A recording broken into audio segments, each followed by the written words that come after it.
What the hell did I get myself into? Up Woody Nerdigans, this is the one and only Packer Girl 89, and today's Manga Nerdigan live reaction video is going to be for Shounen no Abyss, aka Boys Abyss, chapter 21. And because this is my first live reaction for this series, I'm going to give you my thoughts on the series so far, and then get into chapter 21's live reaction. And, I'm not gonna lie, I had no idea what the fuck I was getting into when I started reading this series. I went into this completely blind, minus some of the art that I saw on Twitter, because that's how I get into some of these niche series. As I see some of these series on Twitter, I'm like, oh, okay, this looks interesting. I'm gonna try and find it and cover it. So, and also, I'm looking for more series to cover since a lot of these mangas are ending. So I gotta say, this has got to be one of the most fucked up series I have ever read. But of course it's gonna be fucked up because it's a Shounen and a psychological series. So poor Reiji is being taken advantage of by his family and his childhood friend, Jen, and it is just horrible. It really fucking is. And then he meets Nagi, who really takes advantage of him sexually and psychologically. And she's like, you know what? I want to commit suicide because I don't want to live anymore. And you're being treated like shit. You probably have nothing else to live for. Let's go die at, the Lover's Abyss. Because that's where people go to die. Not just people. Couples go to die. Because there's a, legend about it. That turns out her husband, who's like 46, and she's in her 20s, and she's a former idol. And he walked in on them after they had sex. Oh, God, that was so weird. Wrote a book about. And, and it gets weirder. It gets weirder. So after there was a failed suicide attempt because Reiji's teacher, Shiva, stopped them. She took Reiji over to her place and was taking care of him. Then she's like, then she ended up having sex with him, and now she's fucking him, and they're in a secret relationship. It's like, what the fuck is going on? It's so weird. So it's like, so she's taking advantage of him technically, emotionally, and sexually. It's just weird. And she's 29. And then, but the one thing I will say that's good about her is that she is convincing Reiji to get the fuck out of that town, so that he could have a better future. Because she said that if he stays there, that he's not going to have a future, which is really true. And then there's the whole thing with Chaco. Oh God! So with Chaco, she wants to become a novelist, and first it was an editor. It seemed like an editor / novelist, and she meets Asmori, and Asmori, Nagi's husband, who she already knew was a creeper, and even Reiji's mom, who knew Asmori, we don't know like the full relationship with them, but she said that he was always a creeper. So Taco got to talking with him, and yeah, Asmori was trying to make moves on her, which, again, creeper. So she just, got the fuck out of there. But yeah, shit has just gotten really, really weird and creepy. But anyway, and on top of that, Chaco's also dealing with weird shit and pervy shit at, her family store. She's already dealing with creepers. She is. And her parents don't do shit to stop it, which is even more frustrating. So, hopefully Chaco gets out of there too. And she was already planning to get out of there. But anyway, let's get to chapter 21 and see what's in store for us this week.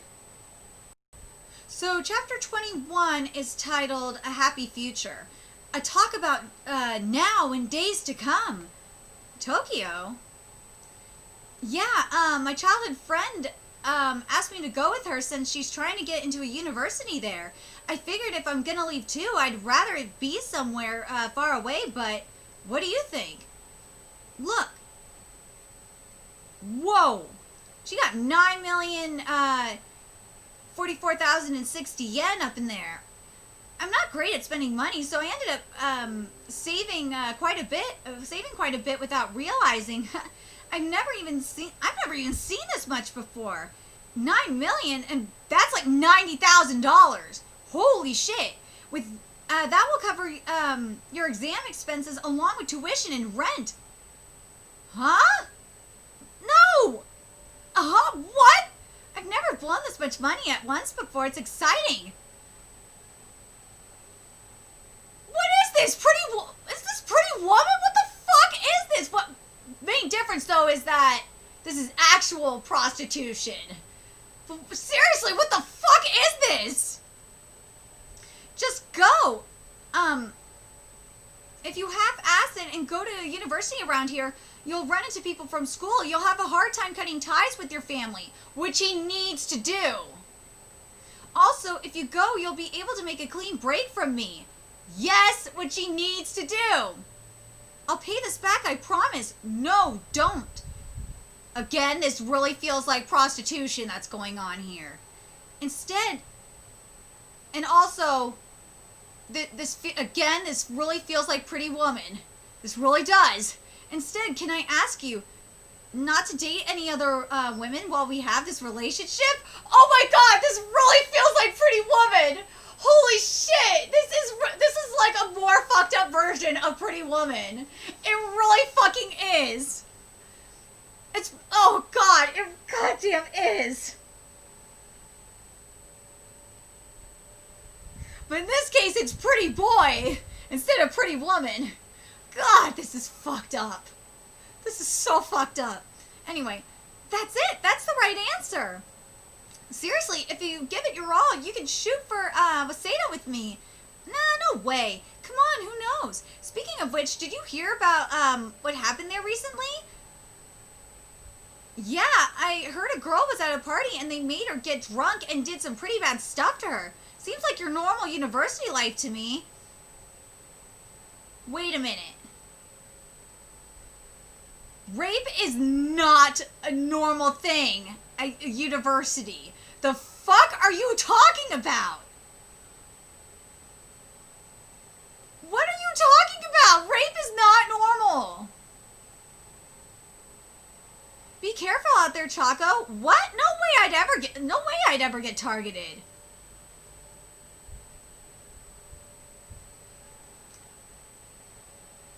You never fucking know. But still, rape is not normal university life. It is not. And also, you don't live on campus. You live off campus. It's cheaper that way, too, if you live off campus. Even you know that's true. Thank you!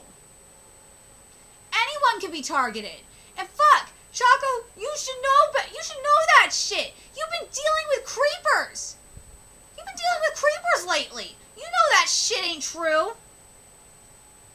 Right, I'll be careful. What? Well, I was just thinking your hair's getting kind of long. Yeah, it's been a while since I cut it.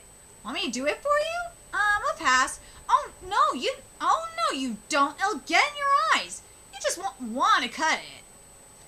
Oh, sorry. Oh, you just want to cut it. Oh, it's looking nice if I may say so. Damn, Choco, you're good. Really? Alright, I'm gonna cut your bangs, so keep your eyes closed. Choco, Reiji don't want your ass. We know you're thirsty for him, but he don't want your ass. And plus, you don't want Reiji. Reiji is fucking as damaged as you are. Reiji is probably more fucking damaged. Reiji is way more damaged than you are. Having two damaged people together is not a good thing. I think you're gonna be a hit with the girls at uni. Huh? Where'd that come from? She's not wrong, though. Because Reiji, one, Reiji is good looking. And two, girls will want to fix him. Will try to fix him. Well, you just really look like your mom now that I get good look at you. She was gorgeous back in the day, right? Was she? Choco, girl, keep your mouth shut. You're gonna have an awesome life in Tokyo. I envy normies like you.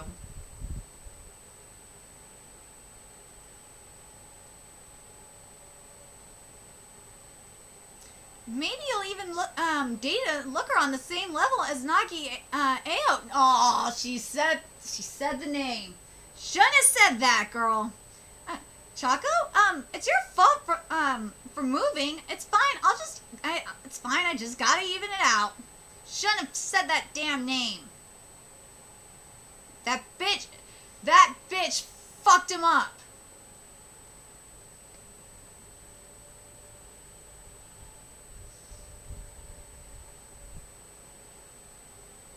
This panel right here, it really shows you, I mean, well, it really makes you question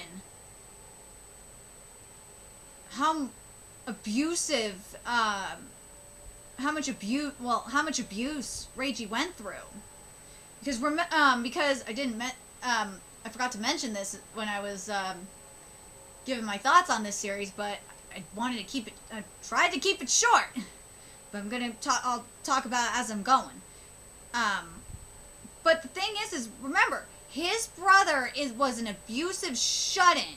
And remember a few chapters ago when Jen went to go talk to Reiji, you saw how thin Reiji had gotten from all the stress and all the abuse. And I'm just hoping that Jen fucking realized after that shit that that he's been a scumbag. But anyway. Ray, can I ask something weird? Did your dad ever contact you? That is a very good question, because we don't know shit about Ray's dad. Or Reiji's dad. Huh? Nope, he's been gone for what, 5 years? Hasn't gotten in touch since. I see. Wonder why. Got a feeling he didn't want to put up with that bastard of a Shounen son. And another question would be, one, why did he leave? Two, was he abusive as fuck? And if he wasn't, why didn't he take Reiji with him? To save him from that shit. I see. What if he popped back up with a ton of cash and was like, Rain, my boy, I'm back. Let's go anywhere we want. How sweet would that be? I'm doing the same thing as him, aren't I? Ooh, look, I want to point this out too.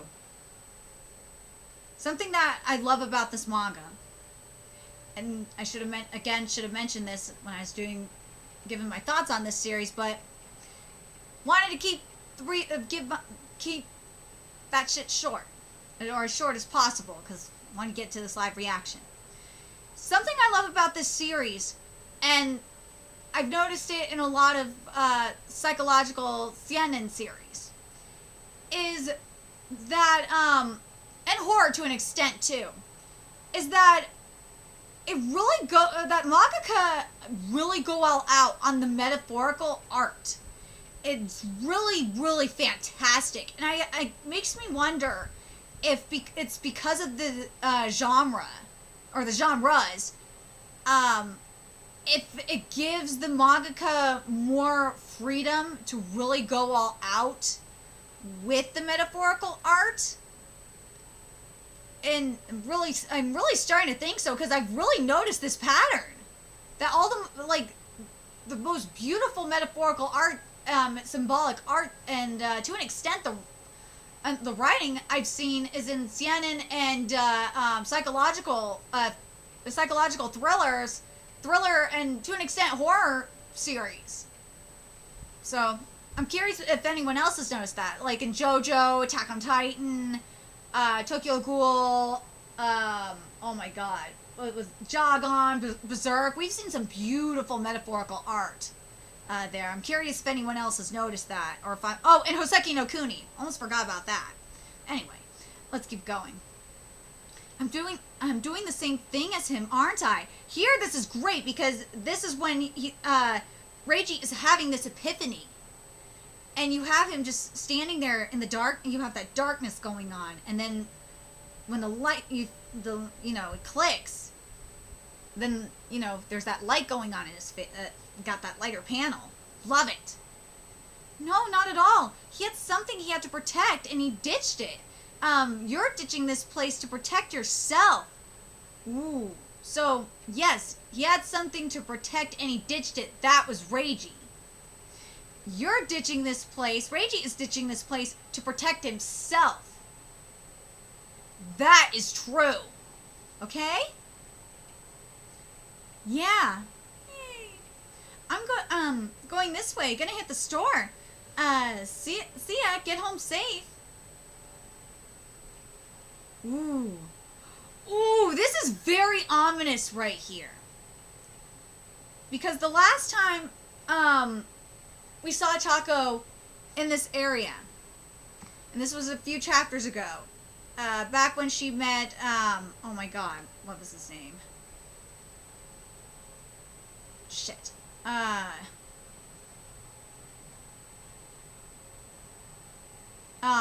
Asmori. I said Asmiri instead of Asmori earlier, I'm sorry. When she met Asmori, the area was like, this was at night, and the stars were out, it was beautiful. And the flowers were in full bloom and glowing. And it was just so beautiful. It was vibrant. But now look at it. Look at the area. It's very ominous. And oh god, it's dark. And it's very cloudy. And the flowers are withered. This is bad. Something bad's going to happen. The other thing I wanted to point out with the flowers too, it was like it was as if Chaco's dreams were within reach. Because remember what Asmori was saying. He was saying that he wanted her to be his editor at the time. So it was like the highest point for Chaco. This was before Asmori was being a creeper, and trying to grope her and shit. Before that shit, it was her highest point in the series, like in terms of mood. But yeah, this is not looking good. Ugh, so heavy. There's an envelope up in there. Ah, Chaco dearie. I'm home. Come here. Okay, wait a sec. I have to take a bath. Oh, tempura. Okay, the water's warm. So, what's up, Mom? You're not going to university in Tokyo?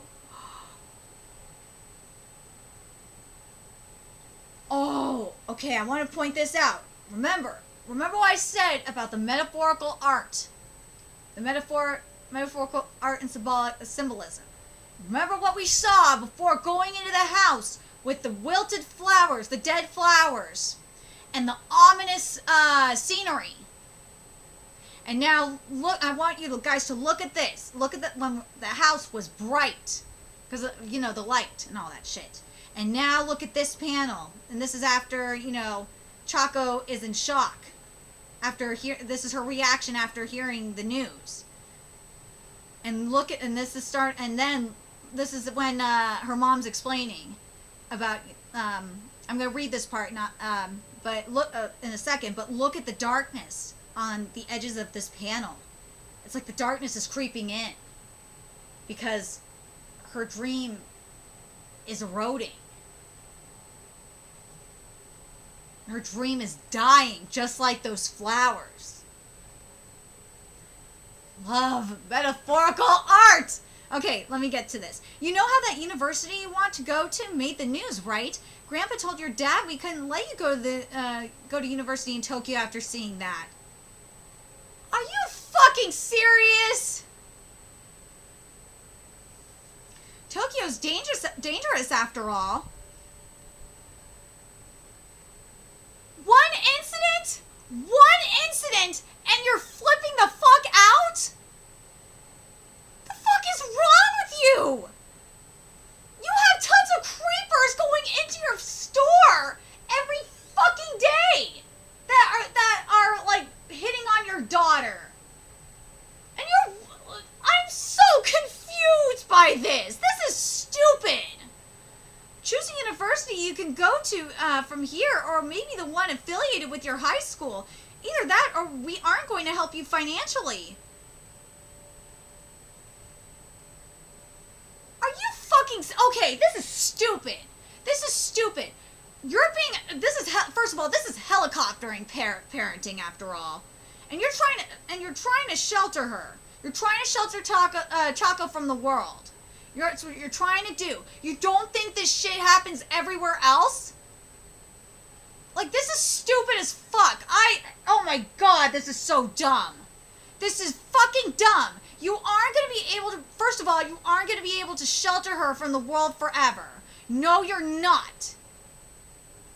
You're not going to be able to do that. Also, again, you realize, I don't understand this shit. There's creepers hitting on your kid all the time. Oh, yeah, that's right. You fuckers are stupid and you aren't aware of it. And, Choco, and this, I have to, give some of the blame to Choco, too. Choco is dumb and it hasn't told them. She should be saying this shit. But at the same time, I will say this in Choco's defense. Parents are probably not going to believe her. They probably won't. Because they've known these people, her parents have known these people for a long time. So they won't believe her. So, yeah, there's that shit. This is fucking retarded. This logic is fucking stupid and I hate it.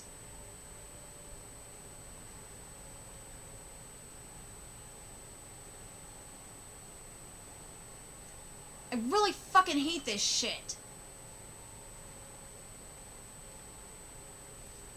But now, okay, so I gotta point out the metaphorical art again. So we have the wilted flowers and the clouds and all that shit going on in the outside. We get into the house. Mom says she ain't going to Tokyo, and then we see the darkness creeping in, and then the next page, darkness sets in. Her dream is dead. Reality sets in. It's not going to happen. But then there's a light. There's a light. There's a hope. And there's the envelope from Izumori that she hasn't opened yet. She hasn't read what's in there yet. So maybe not all is lost.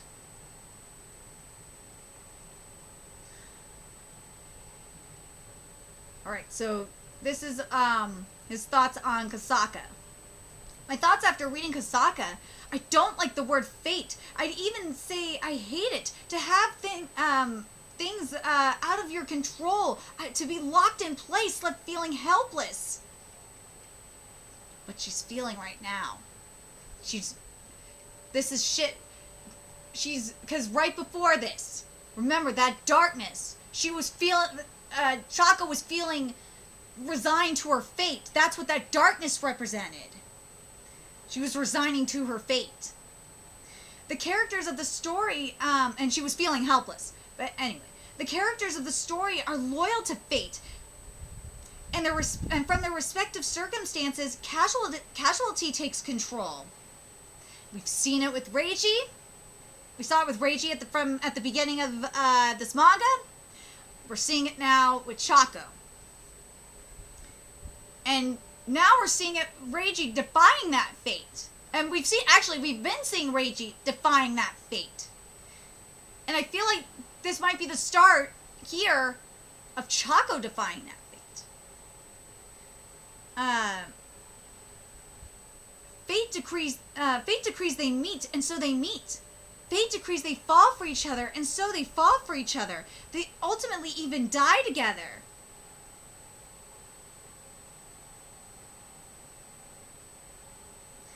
That fate almost happened. Almost happened with Nagi. It's a story of resignation in the face of fate's impossibility. After thinking everything had to be done, in that it made me think about how fate works. And it says here in the comments, nice introduction. It totally drew me in. The non-sarcastic rhetoric is a nice addition to the main body. A warp fate's a warp fate awaits. It's cut off, so I can't see everything here. I don't need love. Give me everything. And then once you've had your fill, show me your proof. Words spoken on a cruel night.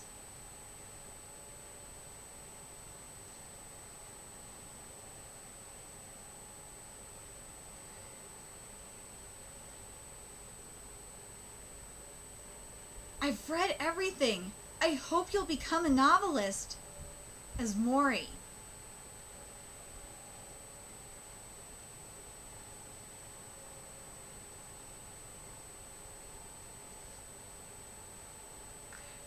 And notice that the pages are light. They're bathed in this light. This is her hope. This is what she needed to see. That Chaco needed to see. That she doesn't have to be resigned to the fate that her mother is giving her. She's not destined for this. Just like Reiji. Reiji isn't destined for what to the fate he was given. His fate was warped. His fate is being warped now. It's been warped. Ever since that failed suicide attempt, since it was interfered, his fate has been warped. Fuck, his fate has been warped since he met Nagi. Let's be real. And then, in this final page here of the chapter, you see Chaco holding on to that's her novel, I think. The copy of her novel. She's holding on to it for dear life, and she's crying. Because the thing is, when it comes to being a novelist, you don't need a college degree. You don't need it. You can, if your writing is good enough, you can go straight into the industry. And Esmori can back her. He can't. He has connections. And that is her hope. That is that light in what would have been her abyss. So it's going to be interesting what's going to happen. But I want to point out one thing that was said earlier in this chapter, which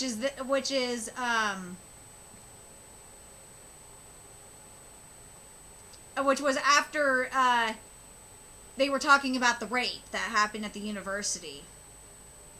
And she said, this was after Reiji said, "Be careful out there, Chaco," because he knows about his Mori. Because this is after Chaco told Reiji about his Mori. And she said, "What? No way I'd ever get targeted." And Reiji knows she was targeted. He's like, "You told me this shit already. Even you know that's not true." "Right, I'll be careful." She's better be careful. I don't know if she might end up giving into weakness. And I hope she does. This will be interesting to see if she will give into weakness. That's the wrong wording. If Chaco will be so desperate that she will give in to Esmori to get her book published. That will be very, very interesting to see if that happens. But I'm very curious what you guys think. What do you guys think of this manga? I really am enjoying this series, as fucked up as it is. And as I said, some of the most fucked up series that I cover on this channel have the most beautiful metaphorical art and symbolic art. I forgot to mention Hell's Paradise Shikokuraku too. Have the most beautiful writing to boot. And this one is no exception.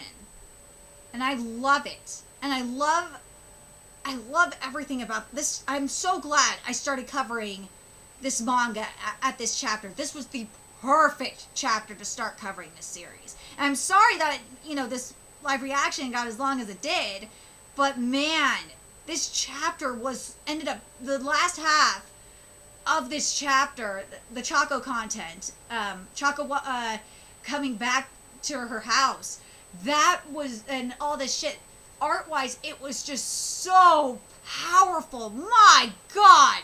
Anyway, let me know your thoughts in the comment section below. And remember to like, comment, share, and subscribe to Nerdigans Inc. If you love what I'm doing and want to help keep this channel alive so I could keep bringing you more Shounen no Abyss content, there's a few ways you could do that. You can donate to my Cash App, PayPal, Patreon, GoFundMe, purchase something off my Amazon wishlist, all that's in the description box below. Also, make sure you follow me on Twitter, Twitch, Facebook, friend me on PlayStation Network. That's in the description box below as well. Till next time, Nerdigans, I'll be seeing you later. Bye!